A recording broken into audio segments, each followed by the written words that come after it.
They were starved, tortured, and saw many of their fellow Americans die. Well, this week, 2 men who survived the Bataan Death March during World War II meet for the first time in Pueblo. News First 5, David Ordovez is live tonight with their stories. David?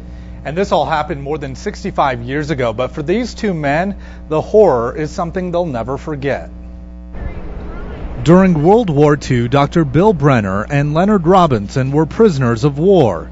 They were among the thousands of American soldiers captured by Japanese forces. We were their prisoners, and we'd be treated as slaves. You lived just day by day. In other words, you did not know whether you'd ever see tomorrow. Only 500 would survive what became known as a Bataan Death March. They marched us from noon one day until 4 o'clock in the morning. They traveled for 60 miles in the sweltering jungle without food or water.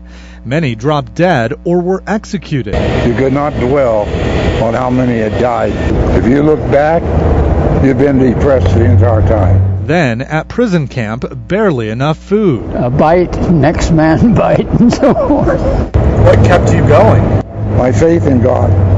Held captive for more than 3 years, when the war ended, they were finally released in 1945. Oh, it felt wonderful. I mean, the thing that back home at last. They didn't know each other back then. Brenner now lives in Kansas and Robinson in Wyoming.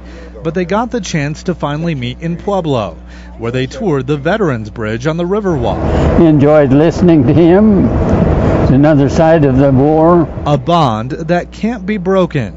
2 soldiers who marched down a path of incredible survival.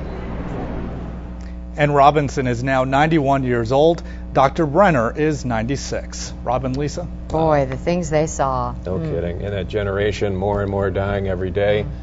So important to hear their stories. Right. Yep.